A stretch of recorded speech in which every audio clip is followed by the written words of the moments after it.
Very good morning. आज आपण MCQ solve करणार आहोत. तुम्ही सॉल्व्ह केलेत का एमसीक्यू? केलंय ट्राय?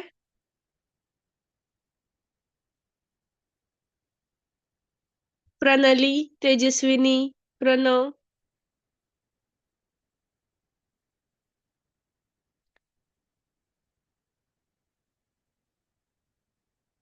केलेत का एमसीक्यू सॉल्व्ह काल?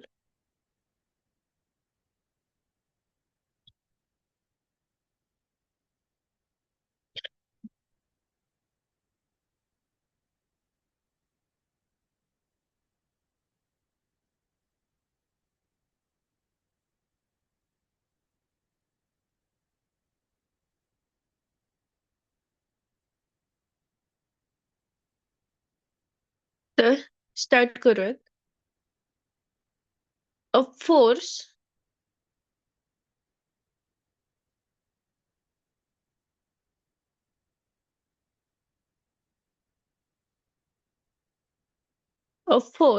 of 100 Newton produces an extension of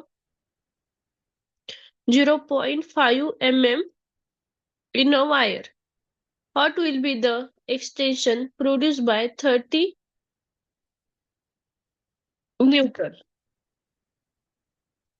within elastic limit? म्हणजे ह्यांचं म्हणणं काय आहे, एक एका वायर मध्ये जेव्हा आपण 100 न्यूटन फोर्स लावणार आहे. आता ही वायर आहे, दोन वायर घेऊयात. सेम वायर आहे, सेम त्याची पॉवर आहे. तर ह्या वायर मध्ये आपण काय केलं, 100 न्यूटन फोर्स लावला आणि ह्या वायर मध्ये काय केलं, 300 न्यूटन फोर्स लावला.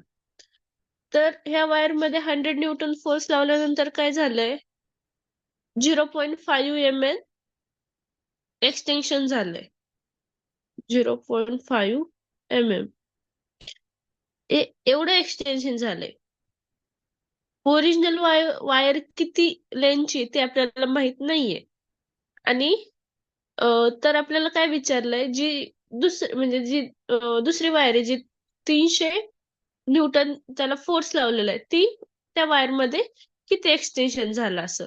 तर कसं काढणार आहेत, काय करावं लागल?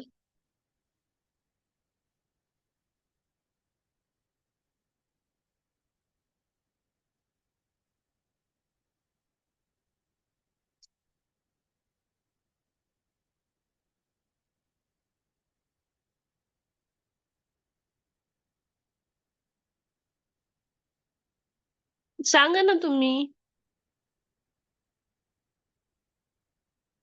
माईक चालू करा, काहीतरी बोला.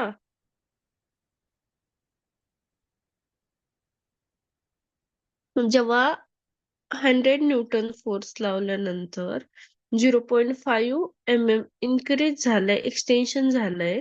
तर 300 न्यूटन फोर्स लावल्यानंतर किती होईल? सिंपल आहे की नाही? जे 100x is equal to 300 into 0.5 x is equal to 300.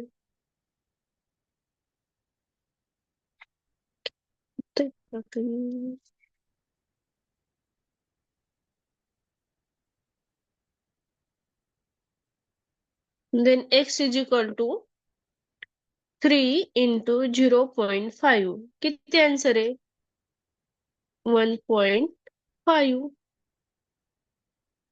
आता इथं 100 न्यूटन होता, 300 न्यूटन होता. 100 तर खाली आला, 300 तर खाली आला.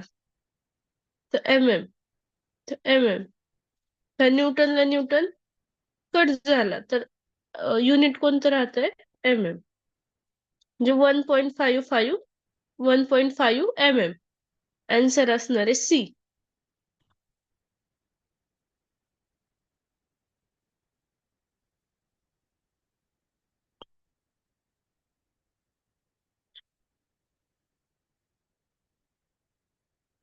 आलंय का लक्षात?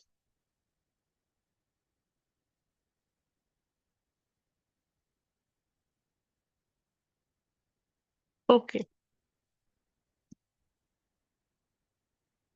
घ्यायचं next question.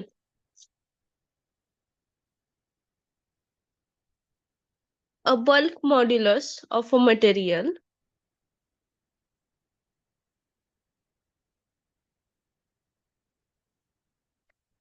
the bulk modulus of a material is 5 into 10 raised to 9 Newton per meter square. If pressure applied is 1 into 10 raised to 7 Newton per meter square, the volumetric strain is तर आपल्याला पहिल्यांदा bulk मॉड्युलसचा formula काय आहे तो बघावा लागेल. आपण बघितलेला आहे. तुम्ही कोण सांगू शकता का bulk modulus is equal to? आठवतंय का?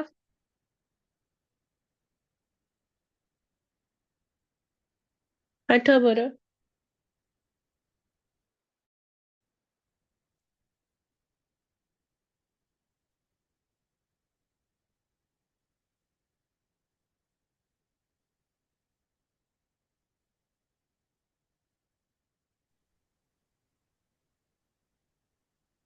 प्रेशर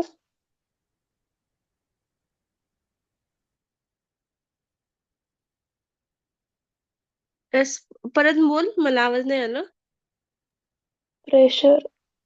प्रेशर डिवायडेड बाय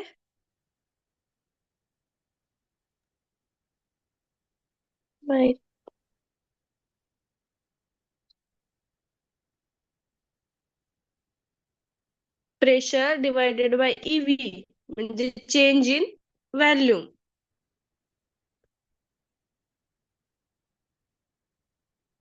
बरोबर आहे. तर bulk modulus is equal to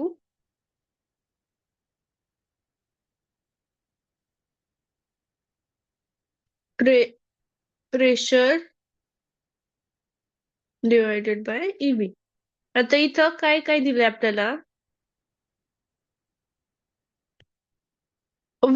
the bulk modulus of a material is म्हणजे बल्क मॉड्युलस किती आहे? 5 into 10 raised to 9 newton per metre square.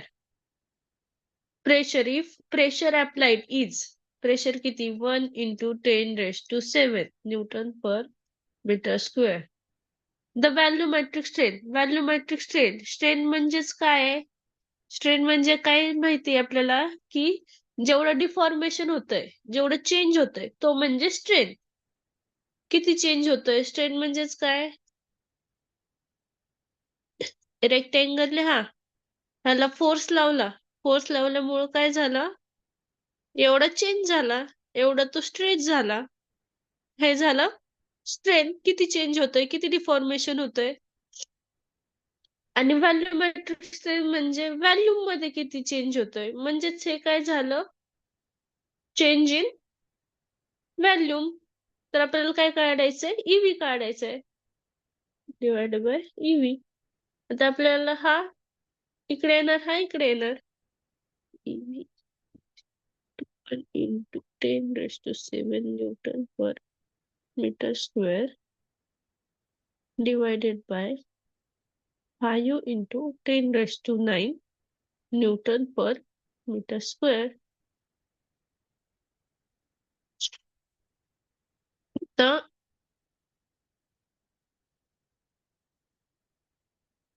आता इथं 1 into 10 raised to 7 divided 5 into 10 raised to 9. आता 5 ने आपल्याला 1 ला पहिल्यांदा आपण डिवाइड करून घेऊ. 1 divided by 5 किती येतं? किती येतो? 1 divided by 5 बरोबर आहे 0.2. आता 10 raised to 7 divided by 10 raised to 9. तर त्यासाठी आपण काय करणार? 10 raised to 7 into 10 raised to -9. बरोबर आहे. 10 raised to -9 वर घेतला. त्याच्यामुळे तुझं 10 raised to 9 वर घेतल्यावर काय होतं? 10 raised to -9. आता 10 raised to -9 आणि 10 raised to 7 किती आन्सर येतो? 10 raised to -2. -3.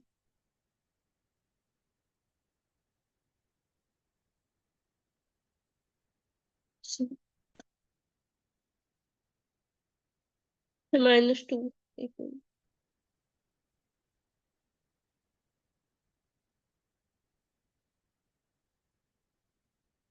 -2. मग आन्सर चुकतोय का? -2 आणि नंतर इथं आता इथं सगळे आन्सर कशामध्ये 2 मध्ये म्हणजे 2, 5, 2, 5 असेच. तर मग आपलं आन्सर काय आलंय 0.2 इंटू 10⁻⁻². तर मग आता आपल्याला हा पॉइंट काढायचा आहे. तर त्यासाठी आपल्याला काय करावं लागेल? बरं ह्याचा आन्सर काय आहे? हे काय 2 इंटू 10⁻⁻1 आहे. बरोबर? 0.2 इज इक्वल टू काय 2 इंटू 10⁻⁻1. बरोबर आहे की नाही? त्यानंतर आलं 10⁻². आता -2, -1, -3. 2 इंटू 10⁻⁻3. आलंय लक्षात? ओके. देन घ्यायचं नेक्स्ट का नोट डाऊन करायचंय?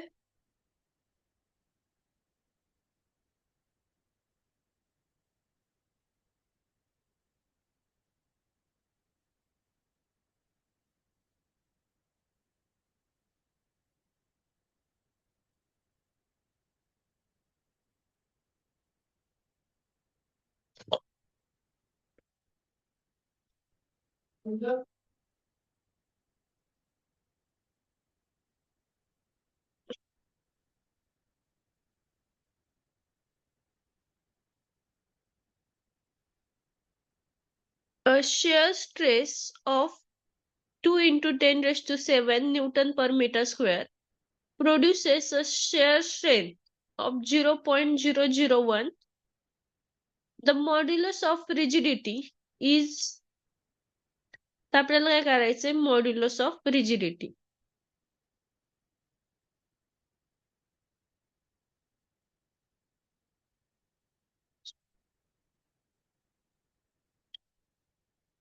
dt. Modulus of rigidity is equal to a shear stress produces shear strength. आता मॉड्युलस ऑफ रिजिडिटीचा फॉर्म्युला काय आहे? आठवतंय का तुम्हाला? मॉड्युलस ऑफ रिजिडिटी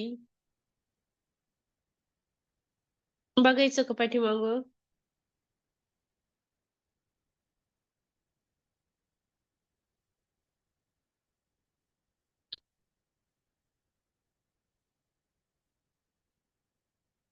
शेअर मॉड्युलसलाच काय म्हणतात? Modulus of rigidity. बरोबर आहे? तर त्याचा फॉर्म्युला काय आहे? मॉड्युलस ऑफ रिजिडिटीचं जो सिम्बॉल आहे तो काय? जी आहे is equal to shear stress divided by shear strength.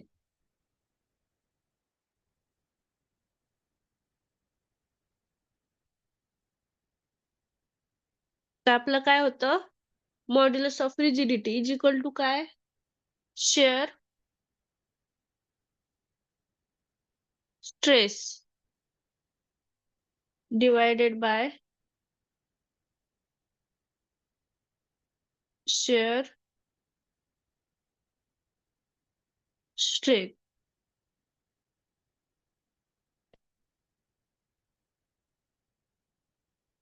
G is equal to shear stress किती दिलाय? Shear stress is 2 into 10⁻⁷ newton per metre square.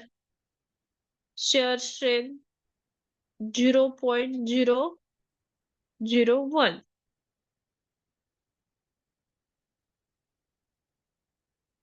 आता आपल्याला काय करावं लागल? 2 इंटू 10⁻⁷ डिवायडेड बाय 0.001 ला 1 इंटू 10⁻² किती करावं लागल?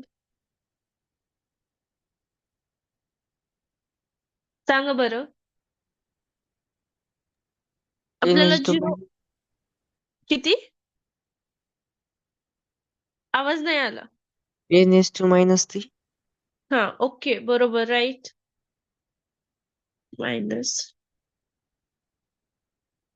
-3. आता 1 × 2, 2 divided by 1, answer is 2. 10⁻⁷ into -3 वर गेलो काय होणार आहे? +3. 10⁻³ त्याचे आन्सर किती असणार? 2 × 10⁻². 10. Yes, right. Newton per metre square. जमलं? घ्यायचं पुढचं.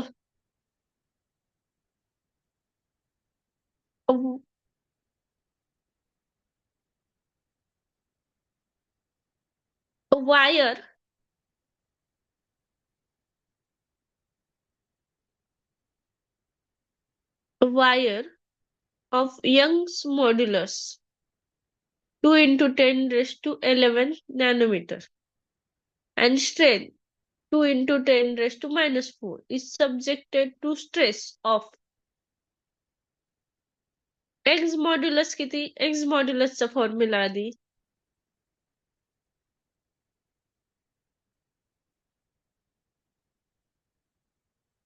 त्याचा फॉर्म्युला काय आहे? Longitudinal stress divided by longitudinal strain किंवा simply stress divided by strain.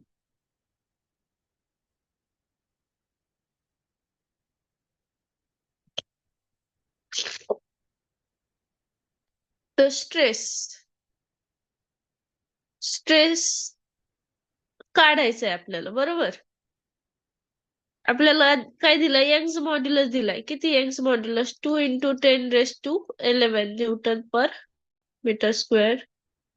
Stress काढायचा आहे.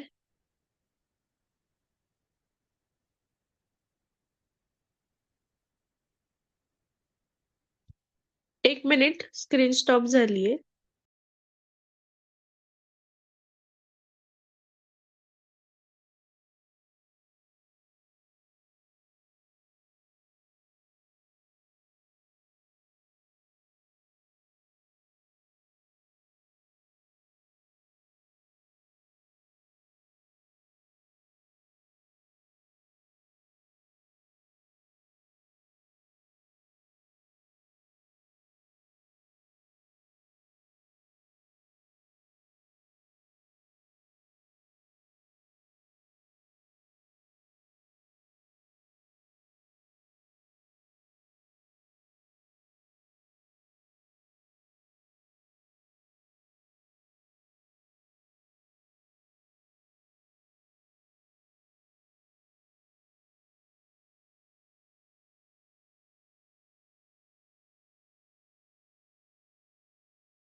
सॉरी, माझा आवाजच नाही आला का? ठीक आहे. अं, पण इथं काय केलं, Young's modulus is equal to stress divided by strain. Young's modulus किती आहे? 2 × 10⁻11 newton per metre square. Stress काढायचा आहे. स्ट्रेन किती आहे? 2 × 10⁻⁻4. तर 2 × 10⁻11 इंटू 2 × 10⁻⁻4 स्ट्रेस हे इकडे आलं, बरोबर? तर 2 × 2 4. 10⁻⁻11 इंटू 10⁻⁻4. 4 × 10⁻2 किती येणार आहे?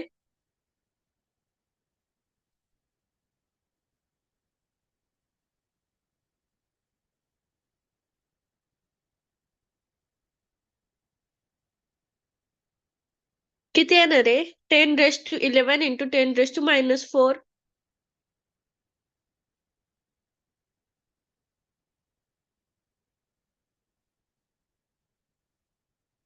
10⁻7. 4 × 10⁻7 newton per metre square is equal to stress. 4 × 10⁻7 newton per meter square is equal to stress. Next, if the length of a wire increases from 2 meter to 2.002 meter, the strain produces. The strain's formula काय आहे? Strain is equal to change in length divided by original length. बरोबर आहे. तर change in length किती आहे? त्यांनी काय सांगितलंय? A length of a wire increases from 2 metre. म्हणजे जी ओरिजिनल लेंथ किती असणार आहे ती काय आहे? जी ओरिजिनल लेंथ आहे ती काय? 2 मीटर आहे. आणि किती चेंज झाली आहे? एवढ्या ओरिजिनल लेंथ मधून चेंज झालेला आहे.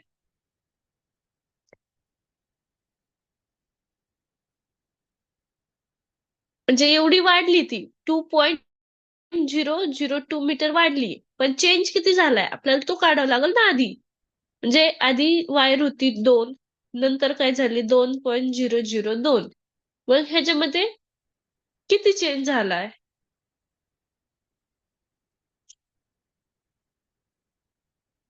आधी होती 2, नंतर झाली 2.2. म्हणजे मला काय म्हणायचंय की डेल्टा एल किती आहे? किती चेंज झालाय? कसं काढावं लागेल? किती इन्क्रीज झाली ती वायर? तर 2 मायनस 0.002 मीटर. 0.001 मीटर, बरोबर आहे. नाईस. तर आपल्याला काय करावं लागेल? 2 मायनस 2.001 करावं लागेल. म्हणजेच असं बघायला गेलं तर 2.000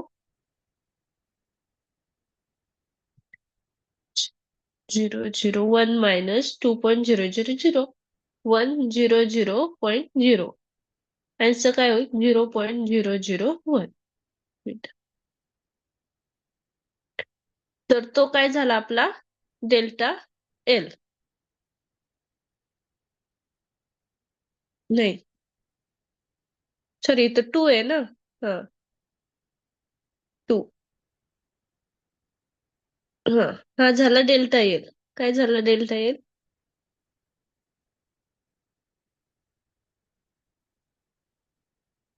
0.002 डिवायडेड बाय 2 हे झालं स्ट्रेन. इथं 2 आहेत, मग चुकून एक लिहिला. तर 2 × 2.002 चा आन्सर होतो 0.002 मीटर. आता स्ट्रेन काढायचं त्यासाठी आपल्याला काय करणार? 0.002 डिवायडेड बाय 2. तर त्याचा आन्सर किती येणार? 0.001.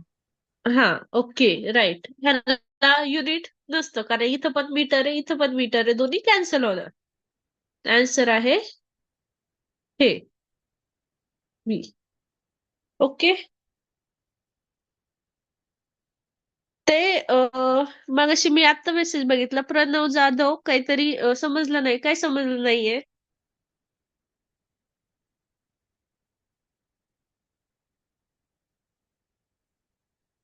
प्रणव जाधव. मागचा कोण क्वेश्चन कोणता? त्याच्या आधी नव्हता भेटला ना. हो.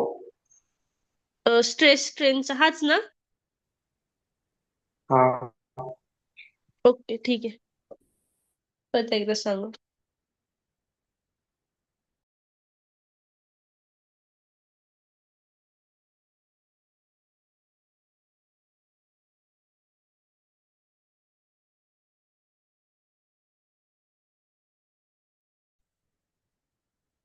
A shear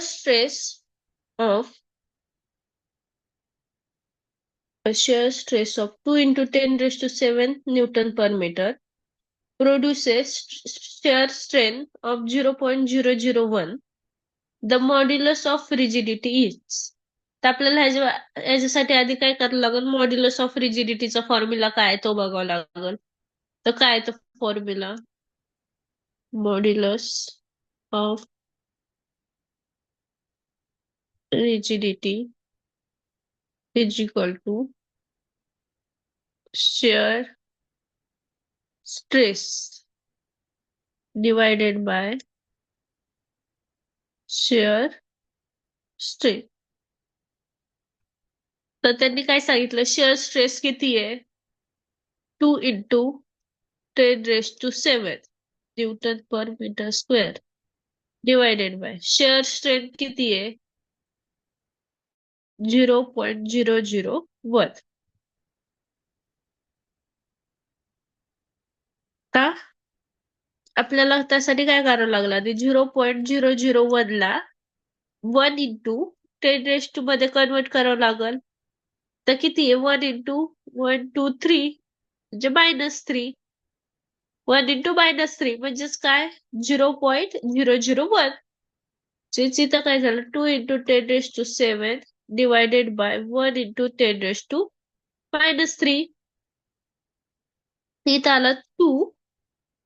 आता 1 ने डिवाइड केलं नाही केलं तरी सेमच आहे. म्हणजेच 2 divided by 1 is equal to 2. 10 raised to 7 into जर -3 खाली आहे तर वर घ्यायचं म्हटलं काय करावं लागेल? 10 raised to 3.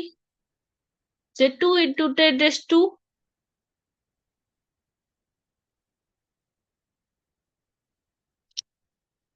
10 बरोबर आहे. 2 into 10 raised to 10 newton per metre square. हा न्यूटन पर मीटर स्क्वेअर तसंच येतो ना इथं न्यूटन पर मीटर स्क्वेअर. तर तिचा आन्सर आहे बी. आलंय लक्षात? ओके.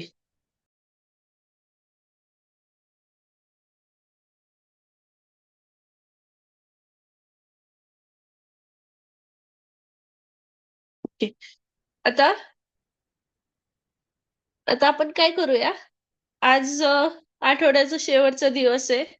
आज आपण सगळी रिव्हिजन घेऊ. ह्या आठवड्यामध्ये काय काय झालंय, आपण काय काय बघितलंय. कुठं कुणाला डाऊट असेल तर लगेच विचारून घ्या.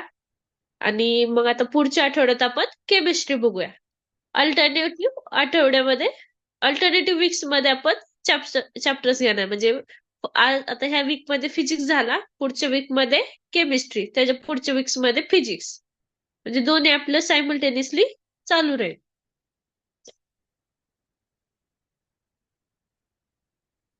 आपण ह्या वीक मध्ये काय केलं? युनिट 1 बघितला, properties of matter and kinematics. त्याच्यामध्ये फर्स्ट चॅप्टर बघितला deformation force, restoring force, elasticity, plasticity, rigidity. The second chapter बघितला stress, strains and their types, then elastic limit, Hooke's law, then बघितलं types of moduli of elasticity, moduli of elasticity. हे 2 chapter आपले complete केलेले आहेत आपण. तर आता तुम्ही पण आन्सर द्या. म्हणजे तुम्हीच आन्सर द्या. आपण काय काय केलेलं आहे, कोणकोणत्या ह्याच्यामध्ये काय काय बघितलेलं आहे.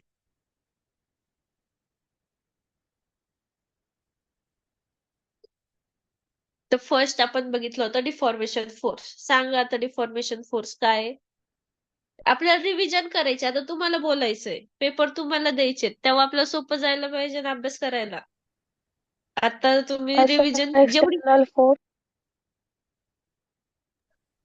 एक्सटर्नल एक्सटर्नल फोर्स की जो साईज आणि शेप चेंज करतो. ओके बरोबर. त्याचं एक्झाम्पल पण द्यायचं. म्हणजे तुम्हाला आता असं समजा की तुमचा पेपर आहे, तुम्हाला आता ते लिहायचंय. तर मग तुम्ही व्यवस्थित लिहा, की त्याचं डेफिनेशन अजून एखादी 2 लाईन ऍड करा आणि त्याचं एक्झाम्पल द्या. तर तुम्हाला बरोबर 2 मार्क पडतील, जर 2 मार्काला क्वेश्चन आलं तर. Stretching rubber band. हो. देन नेक्स्ट बघायचं. कुणाला डाऊट नाही ना ह्याच्यामध्ये? नेक्स्ट त्याचे टाइप्स बघितले आपण.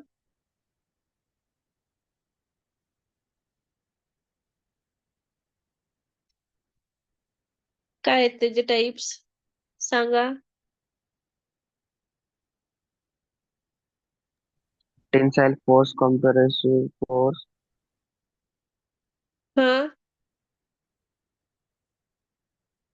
shear force, binding force. Bending. Bending binding नाही. बेंडिंग म्हणजे वाकवणे आणि बाइंडिंग ते वेगळं. आणि ट्विस्टिंग किंवा टॉर्शियन. त्याचे एक्झाम्पल आलेत लक्षात? टेन्साईल म्हणजे ताणायचं. कॉम्प्रेसिव्ह मध्ये टेन्साईल म्हणजे स्ट्रेस लावायचा, ताणून द्यायचं. कॉम्प्रेसिव्ह मध्ये दाबायचं, छोटी गोष्ट करायची. नंतर शिअर म्हणजे सरफेसला पॅरलल फोर्स लावायचा. नंतर बेंडिंग म्हणजे वाकवायचं. आणि टॉर्शियल किंवा ट्विस्टिंग म्हणजे ट्विस्ट करायचं. आपले उदाहरणामध्ये बघितलं होतं आपण. ट्विस्ट म्हणजे कसं की कपडे आपण पिळतो, एखाद्याला पिळून काढायचं. आपण कसं हात पिळतो तसं, त्याला ट्विस्ट म्हणतात. नंतर बघितलं होतं रिस्टोरिंग फोर्स. सांगा. एखाद्या वस्तूवरती जेव्हा आपण फोर्स देतो आणि त्याच्यानंतर जेव्हा तो स्वतःहून एक इंटरनल फोर्स डेव्हलप करतो, जो त्याचा शेप आणि साईज परत आणतो, त्याला रिस्टोरिंग फोर्स म्हणतात. जसं की स्माइली बॉल, आपण स्माइली बॉलला एकदा फोर्स दिला ना, तर नंतर जेव्हा आपण त्याला फोर्स फ्री करतो, तेव्हा तो परत त्याच्या साईज मध्ये येतो. तो त्याचा साईज रिगेन करतो त्याच्या रिस्टोरिंग फोर्सने. ओके ओके, गुड गुड, मस्त. तर काय इंटरनल फोर्स आहे, जेव्हा आपण फोर्स काढून घेतो, डिफॉर्मेशन फोर्स काढून घेतल्यानंतर त्याचे इंटरनल फोर्स परत त्याला ओरिजिनल पोझिशन मध्ये आणण्यास हेल्प करतो, तो झाला रिस्टोरिंग फोर्स. ओके. त्यानंतर आपण त्याचे डिफरन्स बघितला होता. सांगतोय कोण? असा फोर्स डिफॉर्मेशन फोर्स म्हणजे the force changes the shape और साइज, आणि restoring force that tries to bring back the original shape. Deformation हा एक्सटर्नल आहे आणि रिस्टोरिंग इंटरनल फोर्स असतो. डायरेक्शन मध्ये डिफॉर्मेशन फोर्स हा एका डायरेक्शन मध्ये अप्लाइड होतो, पण रिस्टोरिंग फोर्स हा अपोजिट टू त्या अप्लाइड फोर्सच्या अपोजिट डायरेक्शनला परफॉर्म होतो. रिस्टोरिंग फोर्सचा एक्झाम्पल आहे स्प्रिंग किंवा एखादा स्पॉन्ज, आणि डिफॉर्मेशनचं rubber band. Okay, good, nice. आता तुम्हाला हे आन्सर कधी विचारलं तरी जमतील ना. आता अभ्यास करायची गरजच नाही पडणार परत पेपरच्या वेळेस. हा तुम्ही म्हणताल हा हे तर येतंय. नंतर इलेस्टिसिटी. काय इलेस्टिसिटी? ही ते प्रॉपर्टी ही आहे प्रॉपर्टी मटेरियल. आहे ज्याच्यामध्ये आहे ना, जेव्हा आपण मटेरियल आहे ना, त्याची ओरिजिनल सेट परत हे करून घेतो, काय म्हणते, परत रिगेन करून घेतो जेव्हा त्याला आपण डिफॉर्मिंग फोर्स काढून घेतो. बरोबर आहे. कॉम्पिटिशन लागली काय आता इथं? चांगलंय इट चांगलंय. इज द इट हा, is the ability to bounce back to normal. त्याच्यात ती ॲबिलिटी असते. हम्म, चांगलंय. आणि नंतर एक्झाम्पल इलेक्ट्रिक लिंब. रबर आणि ओके. ह्याच्यातलं म्हणजे इलेस्टिक लिमिट सगळं सेम आहे. आपण तिकडेच बघू चल. नंतर प्लॅस्टिसिटी. ही ती प्रॉपर्टी आहे जेव्हा आपण एखाद्या मटेरियलला हे करतो, डिफॉर्मिंग फोर्स देतो, पण ते परत त्याचा आहे ना ओरिजिनल साईज मध्ये येत नाही. जसं की आपण एखादा क्ले घेतला, क्लेला जर आपण आहे ना डिफॉर्मिंग फोर्स लावला, स्ट्रेचिंग किंवा कम्प्रेसिंग किंवा टेन्साईल, पण त्यांनी ते परत ओरिजिनल स्टेट मध्ये येत नाही. त्याच्यातून इंटरनल फोर्स निघत नाही.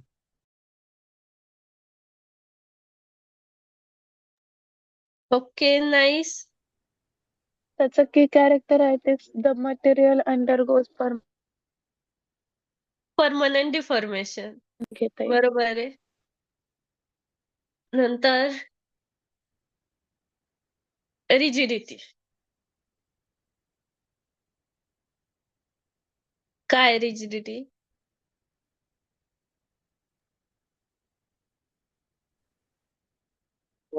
चला आठवा, वाचा, लगेच लक्षात येईल तुमच्या. ती मटेरियलची प्रॉपर्टी की जी रेजिस्ट चेंज असते आणि त्याची शेप आणि साईज एक्सटर्नल फोर्स अप्लाय केल्यावर चेंज होते. चेंज होत नाही, रजिस्ट करते. रजिस्ट चेंज होत करते नाही. म्हणजे हा, हो चेंज होत नाही. हो, रजिस्ट करते म्हणजेच काय करते? विरोध. रजिस्टचा अर्थ काय आहे मराठीमध्ये? विरोध करते. की मला चेंज व्हायचं नाहीये. मी तुम्हाला उदाहरण दिलं होतं बघा. एक लहान बाळ असतं. आपण त्याला किती समजून सांगितलं, तिथं मेणबत्ती चालू आहे, तिथं जायचं नाही. पण ते काय करतं? शेवटी तिथं जातच. ते काय म्हणतात? मला तुमचं ऐकायचं नाही. असं. की एखादी गोष्ट आहे, ती काय करते? रजिस्ट करतीये. तुम्ही किती फोर्स लावा, मी काय माझी साईज, शेप चेंज करणार नाही. ती प्रॉपर्टी झाली रिजिडिटी. आपण स्टोन बघितलं होतं. स्टोनला तुम्ही किती फोर्स लावा, तर तो चेंज होतो का? नाही. तो खूप रजिस्ट करतो, की नाही मला चेंज व्हायचं नाहीये. तसं as compare to smiley ball, same दगड घ्या आणि सेम स्माइली बॉल घ्या. दगड कंप्रेस नाही होणार आहे, पण स्माइली बॉल लगेच कंप्रेस होणार आहे. तर ह्या 2 प्रॉपर्टी आहेत. स्माइली बॉल मध्ये रिजिडिटीची प्रॉपर्टी खूप कमी आहे, पण स्टोन मध्ये खूप जास्त रिजिडिटी आहे. म्हणजे ते जास्त रजिस्ट करतंय, स्माइली बॉल कमी रजिस्ट करतो. नंतर त्याचे मल्टिपल चॉईस क्वेश्चन्स ते आपण बघितलं होतं, आता परत बघायची गरज नाहीये. नंतर stress.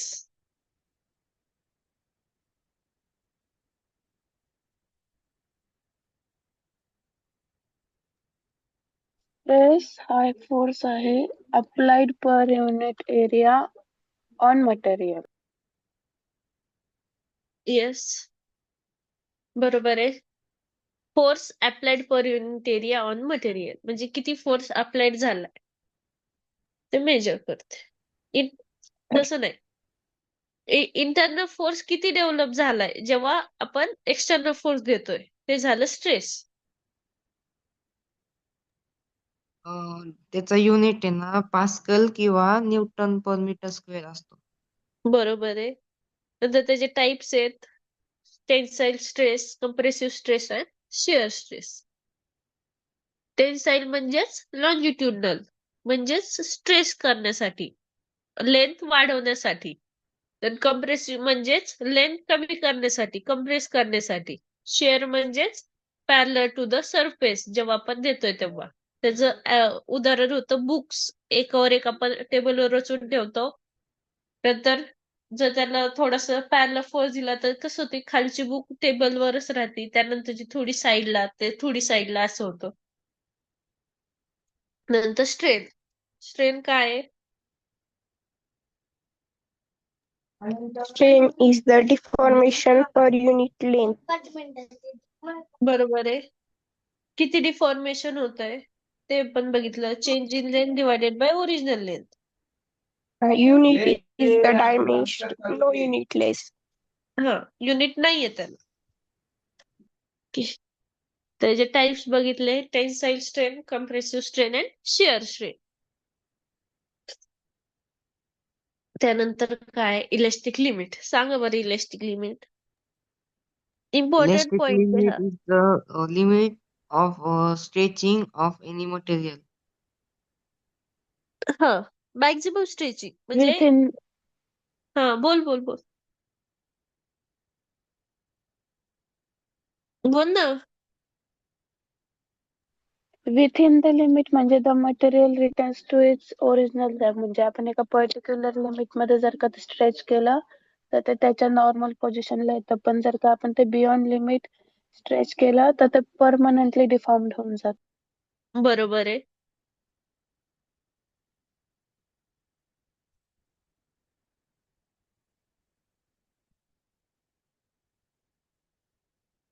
Then next Hooke's law. काय म्हणतो हुक्स लॉ?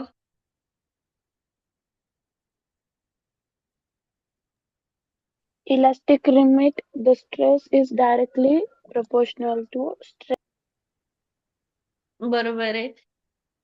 हुक्स लॉ काय म्हणतो? According to Hooke's law within the elastic limit म्हणजे इलेस्टिक लिमिट मध्ये म्हणजेच काय की जेव्हा मटेरियल त्याच्या ओरिजिनल पोझिशनला परत येणार आहे त्या मटेरियल म्हणजे त्या लिमिट मध्ये स्ट्रेस काय असतो directly proportional to the strain. Okay. त्यानंतर मॉड्युली ऑफ इलेस्टिसिटी पहिलं होतं यंग्स मॉड्यूल्स. यंग्स मॉड्यूलचा फॉर्म्युला काय आहे? यंग्स मॉड्यूल कशासाठी आहे? Longitudinal stress divided by longitudinal strain म्हणजेच tensile stress divided by tensile strain. म्हणजे जेव्हा आपण स्ट्रेस करतोय एखादी गोष्ट ताणतोय तेव्हा त्याच्यासाठीचा जो आहे तो यंग्स मॉड्यूलस. त्याचा सिम्बॉल आहे ई. लक्षात ठेवा ई सिम्बॉल यंग्स मॉड्यूलस आहे कॅपिटल ई आणि जो स्मॉल ई आहे तो स्ट्रेन्स आहे.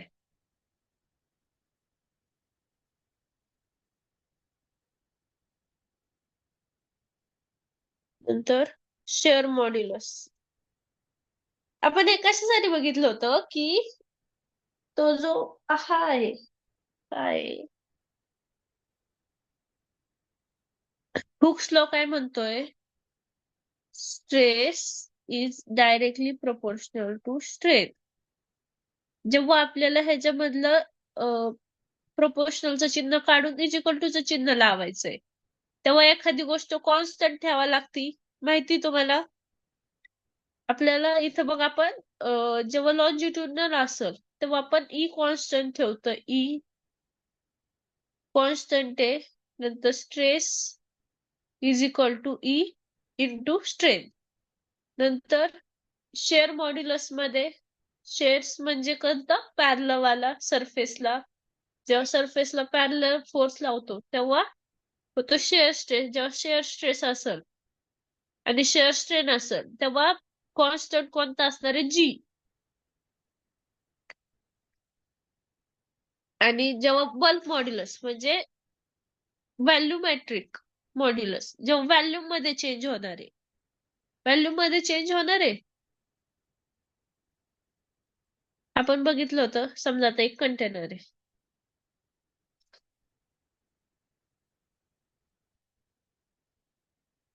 हा एक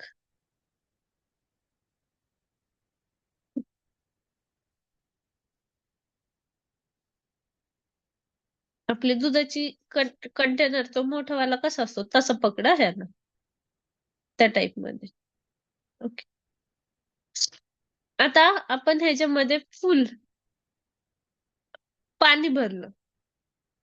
ओके. टाचोटाच पाणी भरलं आणि आपण काय केलं त्याला प्रेशर दिला. अजून पाणी भरण्यासाठी प्रेशर दिला तर काय होणार आहे? अजून पाणी भरलं जाणार आहे का त्याच्यात? नाही.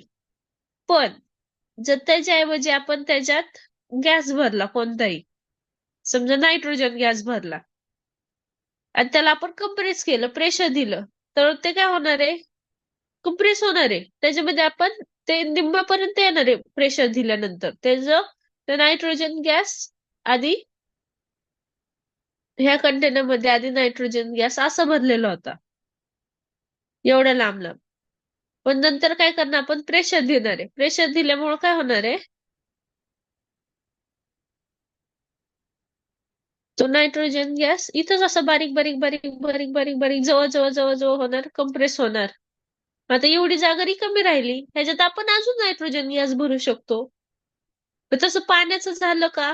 नाही. बरं, अजून एक आपण हे करतो. एका भांड्यामध्ये पीठ ओततो. बरोबर आहे? पीठ आधी भरतो टाचोटाच. नंतर आपण जर त्याला प्रेस लावून दाबलं, तर ते अजून जागा तयार होती. आपण अजून पीठ ओतू शकतो. बरोबर आहे? आलंय लक्षात? तसं. काय होतं इथं व्हॉल्यूमेट्रिक म्हणजे व्हॉल्यूम चेंज होतो. ते चेंज झालेल्या व्हॉल्यूमला म्हणतात व्हॉल्यूमेट्रिक स्ट्रेंथ. जेव्हा व्हॉल्यूम चेंज होतो, प्रेशर दिल्यामुळं, त्या चेंज झालेला व्हॉल्यूम जो असतो, म्हणजे त्याला म्हणतात व्हॉल्यूमेट्रिक मॉड्युलस. आणि चेंज झालेल्या व्हॉल्यूमला काय म्हणतात व्हॉल्यूमेट्रिक स्ट्रेंथ. स्ट्रेंथ म्हणजेच काय? चेंज किती चेंज झालाय तो.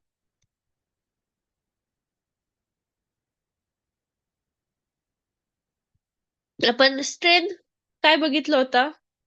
Change in length divided by original length. आता इथं व्हॅल्यूम आहे, त्याच्यामुळे काय येणार? Change in volume divided by original value. आणि कशासाठी? प्रेशर. समजा जेव्हा आलं लक्षात म्हणजे वॉटर आणि गॅसचं एक्झाम्पल आलं लक्षात. आता जेव्हा के हाय असेल, के जेव्हा हाय असेल, तेव्हा काय असणार आहे? मटेरियल इनकम्प्रेसिबल असणार आहे. जेव्हा के ची व्हॅल्यू जास्त असेल तेव्हा मटेरियल कसं असणार आहे? वॉटर सारखं असणार आहे, जे की प्रेशर दिलं तरी त्याच्यामधलं व्हॅल्यूम चेंज होणार नाहीये. पण जेव्हा लो असेल के ची व्हॅल्यू, तेव्हा इझिली कम्प्रेसिबल असणार आहे गॅसचं. ते प्रेशर दिला ते एकदम म्हणजे ते अजून जागा क्रिएट करणार. त्याच्यामधलं व्हॅल्यूम काय होणार आहे? कमी होणार आहे. ओके.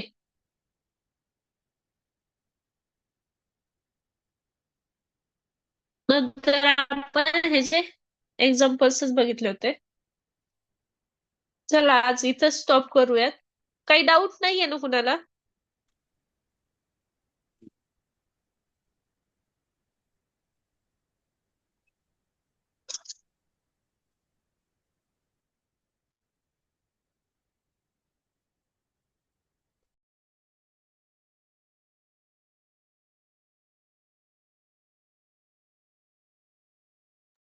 Any doubt?